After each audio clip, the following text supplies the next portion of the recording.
우리가 이 시간에 서로 만나게 된 게 얼마나 기쁜 일인지 모릅니다. 왜냐하면 죽어져갈 지옥을 향해서 가는 길로 가는 것이 아니라 천국에 갈 일로 한 자리에 만났기 때문에 그렇습니다. 여러분 혹시 옛날 국민학교 시절 생각나십니까? 소풍 가는 날 정해지면 그저 소풍 가는 거 그거 하나 때문에 너도 나도 할 것 없이 모두가 다 밤잠을 제대로 이루지 못했던 기억들이 있지 않으십니까? 그래서 다음날 만나면 뭐가 그리 기쁜지 서로 인사하고 그 전날까지만 해도 치고받고 싸웠던 아이들도 서로 손잡고 노래 부르면서 함께 갑니다. 왜냐하면 즐겁고 기쁜 날이기 때문에 그러합니다. 바로 그러한 날이 오늘입니다. 우리가 예배하는 날입니다. 지난 6월 13일 국회의원 회관에서 박영석 기념관 건립 국민참여 선포식이라 하는 행사가 있어서 눈길을 끌었습니다. 이게 뉴스에 자막이 잠깐 떠서 제가 국회에서 무슨 이런 일을 다 하나, 그리고 컴퓨터에 들어가서 좀 살펴보았습니다. 2011년도 10월달 히말라야 산맥에 안나푸르나를 등반하다가 실종된 3명의 산악인들이 있었습니다. 벌써 2년이 지났으니까요. 우리 머리 가운데 다 사라졌습니다. 얼음 속에 갇혀서 어디 있는지조차 모르고 그냥 철수해서 오고 말았습니다. 그런데 그 실종된 사건 때문에 그날을 기념해서 기념관을 건립하자, 그렇게 하고 여야 의원들이 싸우던 정쟁을 잠깐 멈추고 국민참여 선포식을 하고 있는 것은 결코 아닙니다. 산악 그랜드 슬램이라 하는 산악인들의 금자탑이 있습니다. 산악 그랜드 슬램. 요즘은 전부 다 운동하는 쪽 또는 공부하는 쪽도 다 그랜드 슬램이라고 하는 말을 많이 붙이는데요. 가장 최고의 경지에 올랐다, 그런 의미입니다. 이것은 세계의 3대 극지, 다시 말하면 남극과 북극 그리고 저 히말라야까지 요 3대의 극지를 가고, 그리고 7대륙의 최고봉, 대륙별로 아시아의 최고봉, 유럽의 최고봉, 오세아니아주의 최고봉, 이런 식으로 7개 대륙의 최고봉을 다 가고, 그리고 8,000m가 넘는 히말라야 산의 봉우리들 중에 14개를 올라야만 받을 수 있는 그 상의 자리가 뭔가 그러면 산악 그랜드 슬램입니다.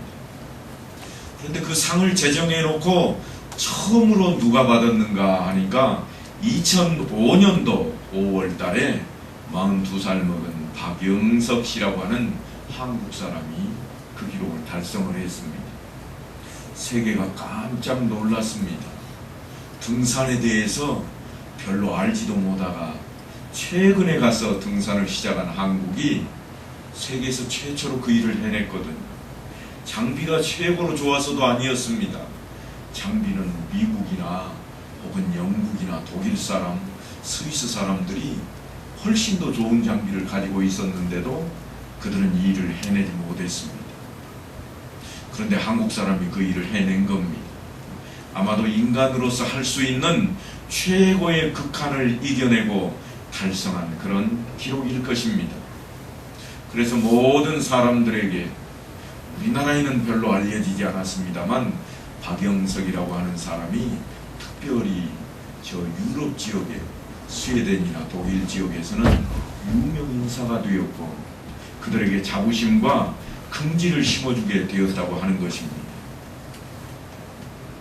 그거 자랑하려고 오늘 제가 이 이야기를 꺼내는 것은 아닌데요. 그 사람이 무슨 말을 했는가 하면, 나는 살아있기에 산에 오르고 산에 가야 산악인이다 하는 말을 남기면서 그가 한 말이 있습니다. 그게 뭔가 하면, 산 가운데 5,000m 이상의 산은 인간이 어찌하지 못합니다.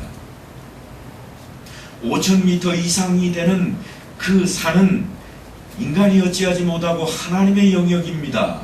그렇게 고백을 했습니다. 왜냐니까 인간이 인내하고 노력한다고 다 오를 수 있는 것이 아니라 하나님이 날씨와 환경을 허락해 주셔야 오를 수 있기 때문이라고 하는 것이었습니다. 종종 제가 산에 대한 그 영상물들을 보는데요, 산이 정말 수시로 바뀌더라고요.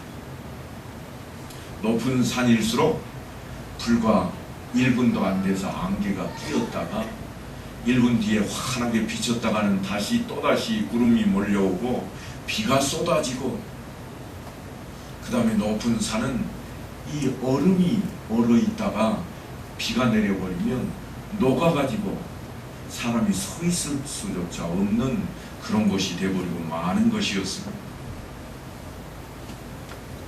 그래서 이 박영석 씨가 하는 말이 이렇습니다. 정상에 오르면 정복했다는 쾌감보다는 오히려 그곳에 오르도록 허락해 주신 신께 먼저 감사드리게 될 수밖에 없습니다. 하나님께 감사와 감격이 앞선다고 하는 말이었습니다. 인생이라고 하는 것이, 우리가 산다고 하는 것, 바로 이것도 높은 산을 오르는 것과 마찬가지일 것입니다. 어느 정도까지는 우리 노력으로, 우리 힘으로 해낼 수 있습니다. 그러나 사람이 울어도 안 되고 애써도 안 되는 그런 영역이 있는 것입니다. 그런데 그런 자리에서 많은 사람들이 포기해버리고 맙니다. 들어 누워버리고 맙니다. 정상에 오르지도 못한 채 체념하고 산깃을 언저리에서 맴돌며 그저 살아가 버리는 사람이 너무나도 많다고 하는 것입니다. 바로 그런 사람들을 향해서 살아긴 박영석 씨는 한계를 극복하고 은혜의 산에 오를 수 있는 중요한 삶의 태도가 무엇인가, 그것은 다름 아닌 하나님 앞에 겸손하라 하는 것을 알려준 인물이었습니다. 그래서 아마도 그 사람의 정신을 기리기 위해서 국민참여 선포식까지 해가면서 국회의사당에 모여서 사람들이 그렇게 기념식을 했던 것 같습니다. 8,000m가 넘는 그 산의 정상에 오르기 위해서는 그가 하는 말이 천기를 이룰 수 있어야 됩니다. 그런 말. 그래서 천기가 뭐냐 그랬더니 하는 말이 하나님의 뜻입니다. 구름이 언제 일게 하실지, 바람이 언제 불게 하실지, 비가 언제 내리게 하실지 하나님의 뜻이지 산에 오르는 사람 마음대로 할 수가 없습니다. 신앙생활의 궁극적인 본질이 뭔가 하면 하나님의 뜻을 아는 데 있습니다. 우리가 하나님의 뜻을 알아야 하나님의 뜻대로 살 수 있기 때문입니다. 말씀대로 살겠습니다 하고 아무리 외쳐도 말씀이 무엇인지를 모르면 그렇게 살 수 없게 됩니다.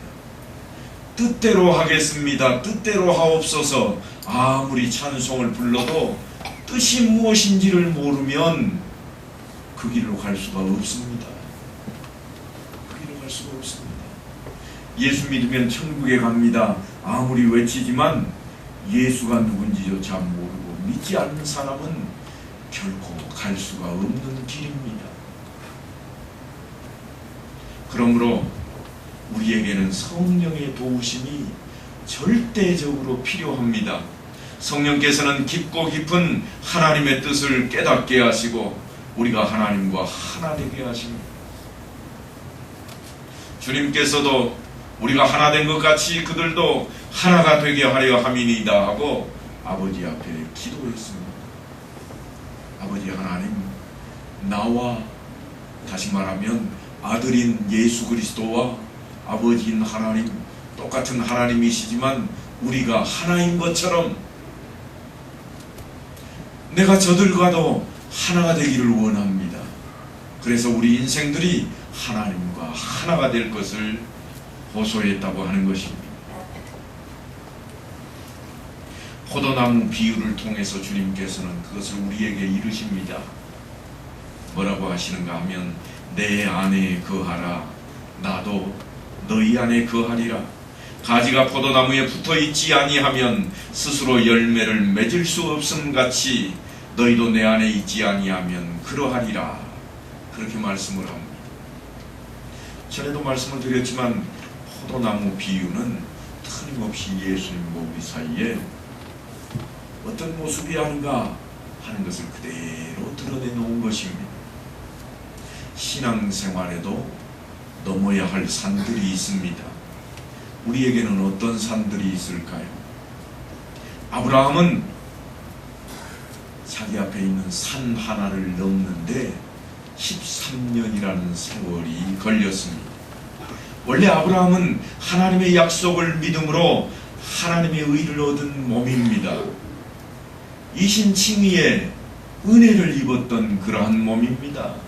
그런데 그런 아브라함에게도 아들을 얻겠다고 하는 욕심이 있었습니다.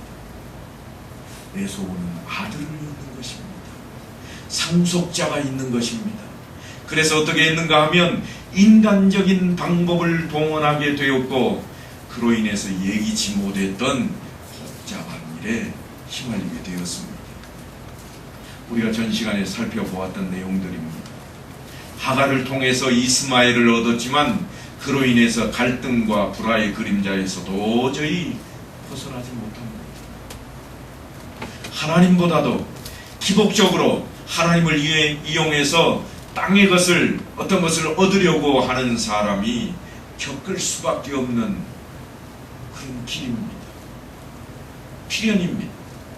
그런 사람들은 끝내 은혜의 산에 자유의 산에 오르지 못하고 산 기슭에 편안히 갈 수 있는 그곳만 가다가 끝내버리고 말 것입니다. 반드시 우리가 넘어야 할 산이 무엇인가 할 때에 다름 아닌 기복신앙의 산입니다. 그저 이 땅에서 복을 바라는 것 틀림없이 좋고 아름답게 우리 앞에 세워져 있는데 이것을 우리가 넘지 못하면 그 아래 지배당하고 말 것이라고 하는 것입니다.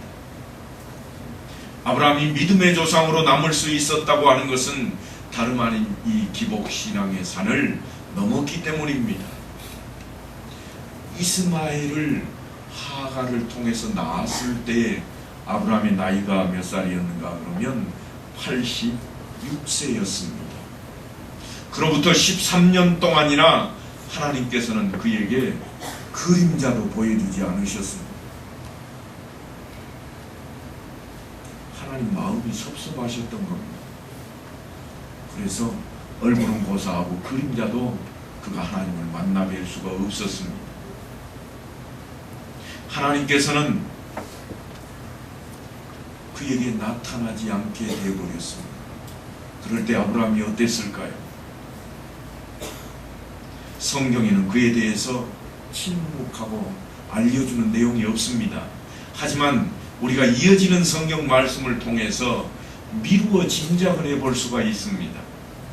창세기 17장 1절에 보면 99세가 된 아브라함에게 하나님께서 나타나셔가지고 첫 번째로 하신 말씀이 뭔가 하면 나는 전능한 하나님이라 너는 내 앞에서 행하여 완전하라 하는 것이었습니다. 전능하신 하나님, 히브리어로는 뭐라고 그러는가 하면 엘샤다이 그럽니다. 하나님의 또 다른 이름입니다. 여호와 하나님, 히브리어로 야훼 하나님 하는 이 하나님의 이름이 엘샤다이로 하나가 더 등장을 하고 있는데 사실은 이 명칭은 하나님께서 자신에 대해서 친히 밝히신 최초의 경우입니다. 나는 전능한 하나님이라. 오직 하나님만이 자신의 약속을 성취하시는 무한한 능력을 가지고 계신다고 하는 내용입니다. 13년 만에 나타나신 하나님께서 왜 자신을 나는 전능하다 그랬을까요? 아브라함에게 13년 동안 얼굴 한 번 안 보이다가 이제 13년 만에 처음 만난 그 자리에서 아브라함을 향해서 나는 전능한 하나님이다. 너 그거 몰라서 그런 이야기입니다. 그래서 엘샤다이라 하는 전능하신 하나님이라는 명칭을 들었을 때 아브라함은 듣는 순간 마음이 오히려 등골이 오싹했을 것입니다. 왜냐하면 자기가 저지른 죄를 자기가 알고 있거든. 내가 하나님의 능력을 못 믿고 내 방식, 인간의 방식으로 이렇게 해봤더니 야, 이거 골치 아픕니다. 그게 젊은 여자 하갈, 사라의 몸종이었던 하갈을 취해서 아들을 하나 낳았더니 기쁘고 즐겁고 행복한 가정이 되었는가 하면 그렇지 않고 분란 가운데 휩싸이고 이러지도 못하고 저러지도 못하는 참으로 어처구니 없는 일이 자기 집에 생겨버린 것을 아브라함이 이미 알고 있고 또는 후회도 하였을 것입니다. 내가 왜 그랬을까? 기다리면 하나님이 하실 일인데 하나님이 시건하시는 분이 아니신데 하나님이 약속을 안 지키실 분이 아닌데 내가 왜 그렇게 성급하게 굴었을까? 하지만 이미 엎질러진 물입니다. 이제 하나님의 약속은 반드시 하나님의 때에 하나님에 의해서만 이루어지는구나 하는 것을 아브라함이 절실하게 깨닫게 되는 겁니다. 여러분, 우리가 늘 기도하지만 기도하는 마음속에 무엇이 있는가 하면 지금 내가 필요할 때 들어주십시오. 내 때를 강조합니다. 내가 지금 이게 필요합니다. 나를 중심으로 하나님께 요구합니다. 그게 우리의 기도인데 아브라함이 지금 깨닫는 것은 무엇인가 하면 하나님의 때에 하나님께서 이루어 주시는구나 하는 것입니다. 내가 바라는 때가 아니라 하나님께서 준비하신 그때, 내가 왜 그것을 그때까지 기다리지 못했을까? 갈 바를 알지 못하고 저 갈대아우르에서 떠났던 내가 아니냐? 하나님이 가라고 하는 대로 무작정 떠났던 나인데 내가 왜 그걸 못 기다렸을까? 그것을 지금 깨닫고 있는 겁니다. 아브라함은 회한 가운데 하나님의 때를 그래서 기다렸을 겁니다. 언제나 나를 만나 주실까? 하나님이 언제나 나를 찾아주실까? 기독교 신앙은 어떤 신앙이라고 그랬죠? 내가 하나님을 찾아가는 신앙인가요? 그렇지 않다고 했습니다. 우리가 하나님을 찾아가는 신앙이 아닙니다. 하나님께서 나를 찾아오시는 신앙이 기독교 신앙입니다. 그래서 늘 뭐라고 그러는가 하면 만날 만한 때에 만나라 그럽니다. 그 이야기는 다시 말하면 부르실 때에 어디에 있으라는 거예요? 그 자리에 있으라는 거예요. 부르실 때 그 자리에 있으라. 그래서 예수님께서 비유의 말씀으로 10처녀의 비유를 들려주십니다. 10처녀가 모두가 다 등잔불을 가지고 신랑을 기다리고 있었는데 끝까지 기다렸던 5처녀, 다시 말하면 잘 준비하고 예비하였던 5처녀는 기름이 있었던 이유 하나 때문에 신랑을 만나서 들어가고 문은 닫혔더라. 똑같이 있었지만, 똑같이 기독인처럼 모습을 하고 있었지만 준비되어 있지 않고 그 자리에 있지 않으면 끝났다고 하는 겁니다. 더 쉽게 한번 설명을 해볼까요?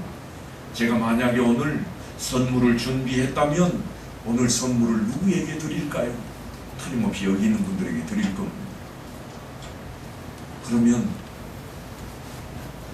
여태까지 한 번도 안 받고 열심을 다 하다가 하필이면 오늘 빠진 분은 어떻게 될까요? 못 받는 겁니다. 못 받는 거예요. 이게 천국의 비밀입니다. 나 열심히 신앙생활했다. 그게 통하는 게 천국의 비밀이 아니라 하나님의 때에 그 자리에 있었느냐 아니냐 하는 것이 결정해버리는 순간입니다. 성도 여러분, 예배의 중요성을 너무나 강조하지 않아도 여러분이 익히 아시고 있을 겁니다. 이유가 뭐냐? 바로 이것 때문에 예배하는 순간, 하나님께서 찾으시는 그 순간, 그 자리에 내가 있었는가 있지 않았는가 하는 것 때문에 우리의 앞길이 달라진다고 하는 것입니다. 그것을 지금 성경은 뭐라고 표현하고 있는가 하면 엘샤다이라 그렇게 표현합니다. 나는 전능한 하나님이라. 없는 사람에게도 복을 주시는 하나님이 전능한 하나님이 아니라 내 때를 당한 자에게 내가 은혜를 베푼다고 하는 것입니다. 그래서 하나님께서 뭐라고 그러시는가 하면 내가 내 언약을 나와 너 사이에 두어 너를 크게 번성하게 하리라. 그렇게 약속을 하십니다. 이미 오래전에 하셨던 약속입니다. 그런데 13년 만에 다시 오셔서 나 전능한 하나님이다 그래 놓으시고는 내가 그 복을 너에게 줄 것이야. 아브라함이 납작 엎드립니다. 하지만 아브라함은 아직도 제대로 준비되어 있지는 않습니다. 언제 가서 하나님이 이제야 내가 그러는가 하면 독자인 이삭을 하나님께 바칠 때 그때 가서야 하나님께서는 틀림없이 이제야 내가 너를 그러실 겁니다. 하지만 지금이 어느 순간인가 하면 점점 성장해가는 그러한 순간입니다. 하나님의 말씀을 묵묵히 듣고 있습니다. 하나님께서 그의 이름을 아브라함에서 아브라함으로 바꾸어 부르시겠다고 그러십니다. 보라, 내 언약이 너와 함께 있으니 너는 여러 민족의 아버지가 될지라. 이제 후로는 내 이름을 아브라함이라 하지 아니하고 아브라함이라 하리니 이는 내가 너를 여러 민족의 아버지가 되게 함이니라. 점점 달리 대하시겠다 그 말입니다. 여러분, 우리가 예수를 믿으면 그냥 그걸로 끝이 아닙니다. 그냥 믿는 순간 그걸로 끝이 아니라 신학적인 용어로 성화의 단계를 우리가 걷게 됩니다. 그때마다 하나님께서 어떻게 하시는가 하면 대하시는 방법이 달라집니다. 우리 인생사하고 똑같습니다. 여러분, 이제 할머니 할아버지 다 되셨으니까 손주들, 갓 태어난 손주들 오시면 손주 대하실 때 어떻게 대하십니까? 요즘은 우리 장로님들이 수염들을 안 기르셔서 수염이 별로 없으십니다만 과거에는 할아버지들이 다 수염을 길렀잖아요. 수염을 만지고 쥐어 뜯어서 허락하는 때가 있습니다. 아무 때나 그렇게 안 합니다. 재롱을 부리고 있을 때나 가당한 일입니다. 달리 대하십니다. 조금 더 나이가 들어서 아이가 와서 수염 잡고 당기려고 그러면 혼내줍니다. 왜냐하면 수준을 달리 대하시는 겁니다. 나는 왜 하나님이 똑같이 안 대해 주실까? 수준이 다르기 때문입니다. 여러분, 수준에 맞게끔 하나님께서 대하시는 게 달라지셨다고 하는 겁니다. 그러니까 하나님께서 우리에게 요구하시는 게 달라진 겁니다. 내가 처음 믿을 때처럼 그래 그래도 괜찮아, 그게 아니라 이제는 너는 달라야 돼. 네 수준이 달라졌어, 그겁니다. 저도 여러분을 대할 때 비슷하게 대합니다. 그래서 처음 예수 믿기 시작하신 분에게는 그래도 괜찮습니다. 그저 교회에 열심히 출석하시고 열심히 배우십시오. 하지만 조금 지나고 난 뒤에는 그러면 안 됩니다. 그렇게 여러분을 대하게 됩니다. 이게 하나님의 방법입니다. 하나님의 때에 하나님께서 부르실 그 자리에 있어야 된다고 하는 것입니다. 개인과 가정의 차원에서 더 넓은 차원으로 그 지평이 넓혀진 겁니다. 아브라함의 지평이 이제는 더 넓어졌습니다. 가정의 한 족장으로서 있다가 이제는 여러 민족의 아버지가 되게 하겠다.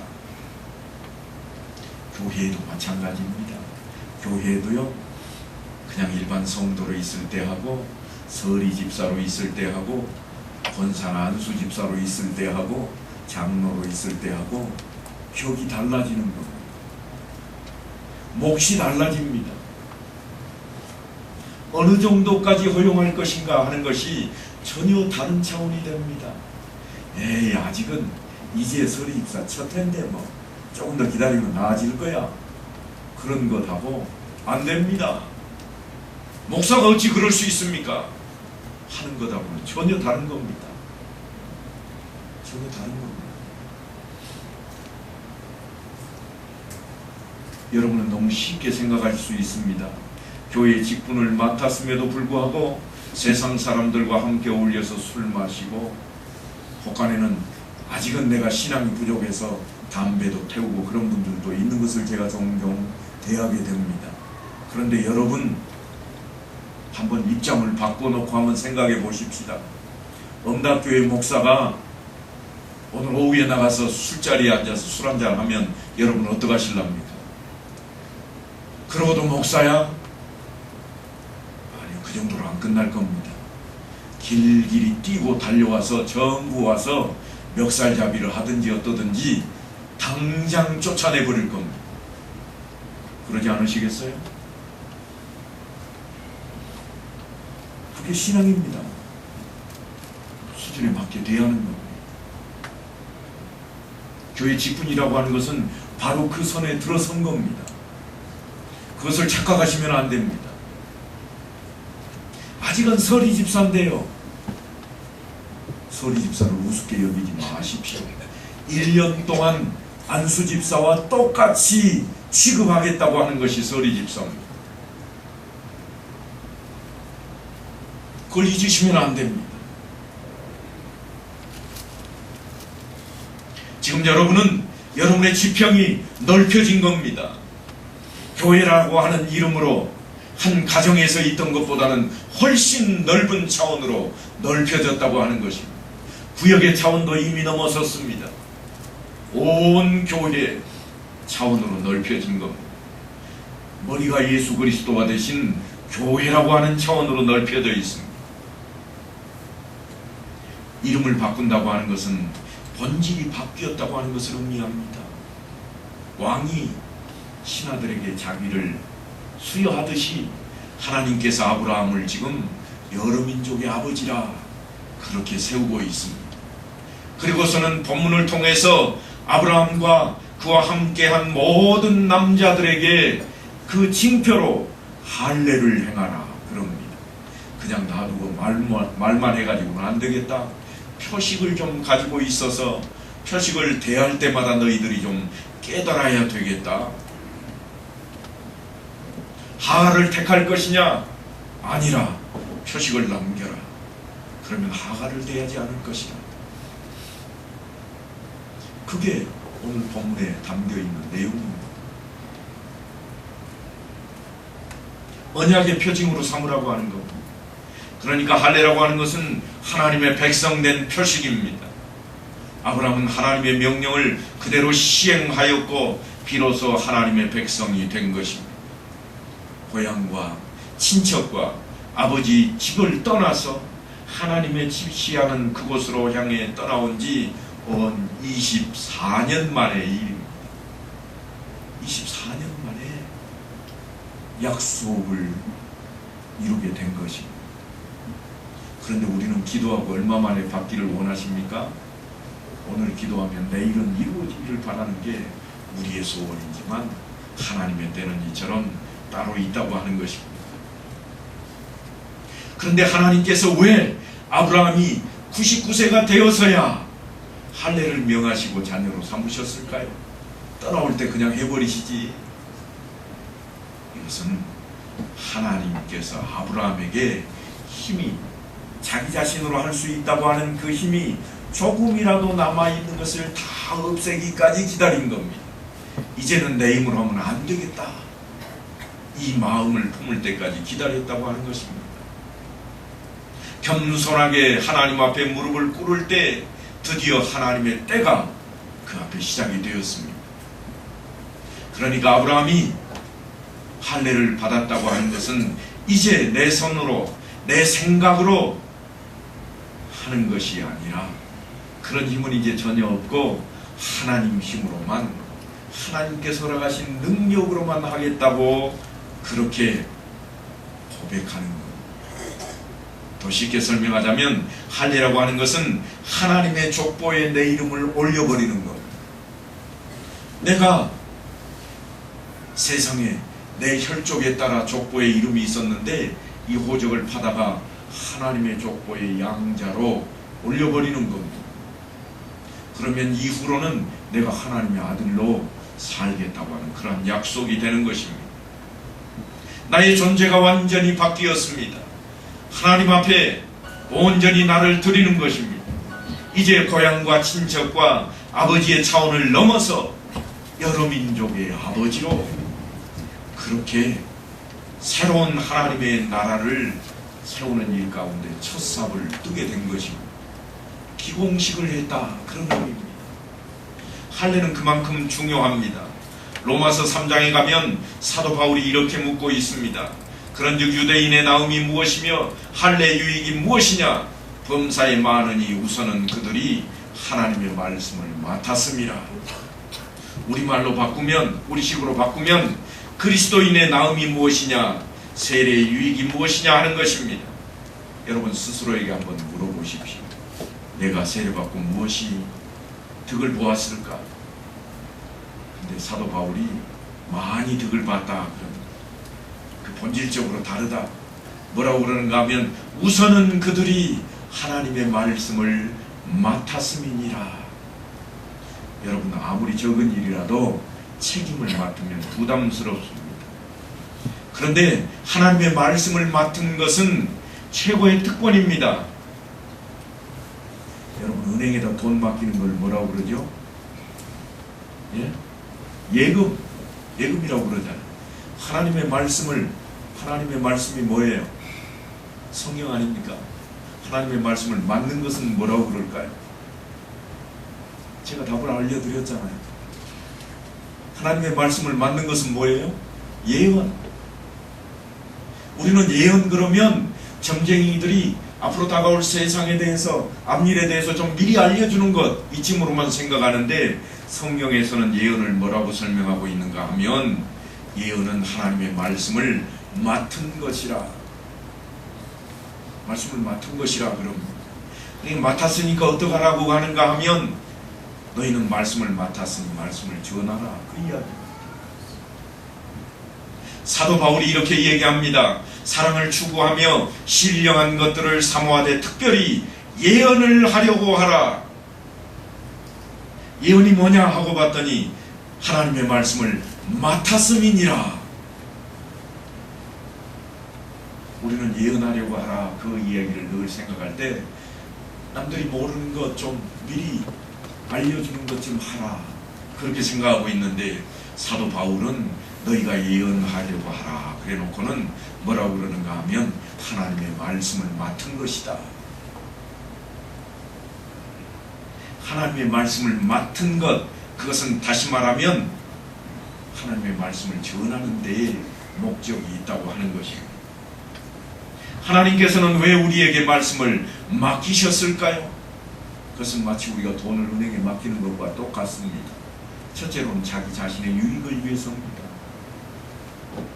예금하는 게 자기를 위해서 하지 남을 위해서 하지는 않습니다. 첫째로요. 그런데 둘째로 예금을 하면 누가 유익하게 쓰는가 하면 다른 사람들이 유익하게 씁니다. 그래서 나만 위하는 것이 예금이 아니고 다른 사람을 위해서도 예금이 된다고 하는 거예요.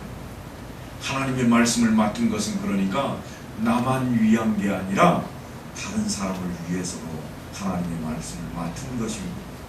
어떻게 하라고요? 나만 듣고 나만 알고 나만 하나님의 말씀을 가지고 있는 것이 아니라 다른 사람에게도 알려주고 가르치고 그들도 지키게 만들려고 하는 것입니다. 여러분 부자 청년의 이야기를 잘 아실 겁니다. 그가 영생을 어떻게 해야 얻게 될 것인지 예수님께 질문을 합니다. 그때 예수님께서 네가 계명을 아느냐, 그것을 지켜라 그랬더니 그가 하나님의 말씀대로 살라고 하는 주님의 말씀에 내가 어려서부터 그것을 다 지켰습니다.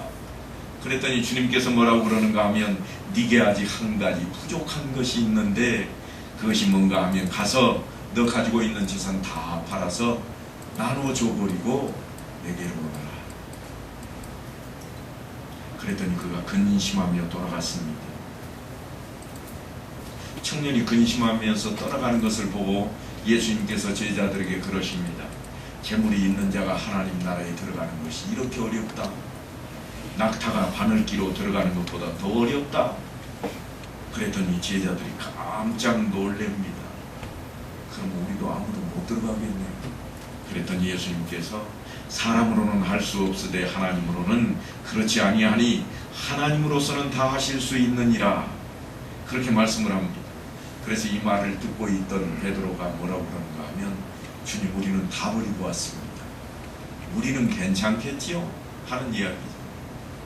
그래서 예수님께서 뭐라고 그러시는가 하면 내가 진실로 너희에게 이르노니 나와 복음을 위해서 집이나 형제나 자매나 어머니나 아버지나 자식이나 전토를 벌인 자는 현세에 있어 집과 형제와 자매와 자식과 전토를 100배나 받되 박해를 겸하여 받고 내세에 영생을 받지 못할 자가 없느니라. 그래서 현세에도 내세에도 복을 받게 될 것이라고 말씀을 합니다. 이 말이 무엇을 의미하는가 하면 바로 다름 아닌 말씀을 맡았다고 하는 것은 말씀을 전해야 할 그 책임이 우리에게 있다고 하는 겁니다. 여러분 농사를 지으시니까 씨앗에 대해서 잘 아시잖아요. 무씨, 배추씨, 상치씨 잘 아시죠? 보시기만 해도 저는 잘 모릅니다. 그런데 제가 알 수 있는 방법이 세 가지가 있어요. 첫 번째 어떻게 하느냐? 책을 보면 돼요. 책, 인터넷 뒤져보면 나와요. 그렇게 아는 방법이 있고 두 번째는 미리 알고 있는 분들한테 가서 물어보면 돼요. 이게 뭡니까? 세 번째는요. 제가 직접 심어보면 압니다. 그런데 첫 번째하고 두 번째 책과 또는 물어봐가지고 하는 것은 다른 사람들한테 가서 내가 이야기할 때 이게 무엇이라고 그러더라고요. 그렇게 이야기합니다. 이게 상치시래요. 그렇게 이야기할 겁니다. 하지만 내가 1년이 지나고 난 뒤에 수확을 해서 그 열매를 만약에 땄다면 다른 사람에게 설명할 때 이거 무엇이야? 이게 상치시라니까 하고 이야기할 수 있습니다. 여러분은 지금 예수를 믿는데 어떻게 믿고 계십니까? 자신있게 예수를 드러내실 수 있습니까? 과연 하나님께서 언약을 통해 할례를 행하라 하고 했을 때 그 할례의 징표가 무엇인가? 내가 하나님을 믿는 표시다 하고 내놓을 수 있는 그것이 여러분에게 있는가 하는 겁니다. 그 표시가 있어야 됩니다. 그 표시가 어떻게 있게 되는가? 그것은 다름 아닌 세례를 받음으로 여러분에게 그 표시가 드러나야 됩니다. 그 표시는 여러분의 삶 가운데 드러나야 됩니다. 배추가 배추의 모양을 해야지 배추가 상추 모양하고 있으면 혼란스럽습니다. 예수 믿는 자라면 예수 믿는 자의 모습을 하고 계셔야 됩니다. 언약의 표시를 가지고 있어야 됩니다. 나는 예수 믿는 사람이지만 창피하니까, 아니면 나는 예수 믿지만 좀 이익 볼 만한 게 다른 게 있으니까 잠시 덮어두자. 그러면 우리의 모습은 예수 믿는 모습이 아니게 되어버립니다. 우리의 모습이 중요합니다. 성령의 9가지 열매 왜 그렇게 외치고 있을까요? 성령의 열매를 왜 그렇게 주장하고 있을까요? 우리의 모습이 그러해야 되기 때문입니다. 예수 믿는 자의 모습은 그러해야 되겠다. 그게 언약의 징표라, 그게 세례받은 징표라고 하는 겁니다. 사랑하는 성도 여러분, 오늘 하나님께서 아브라함에게 언약의 징표로 할례를 요구하셨다면 예수님께서는 이제 예수 믿는 자들 우리에게 징표로 성령의 열매를 요청하고 있습니다. 열매를 내놓으셔야 됩니다. 언제까지 이게 뭔지 모를 것으로 가지고 있으면 안 됩니다. 누가 봐도 아, 저분은 예수 믿는 분이야. 확실해. 이게 좀 되어야 되지 않겠습니까? 이제 이 자리에 모여서 예배하는 사랑하는 성도 여러분, 모두가 하나님 앞에 그런 자리에서는 성도들 될 수 있기를 간절히 축원합니다.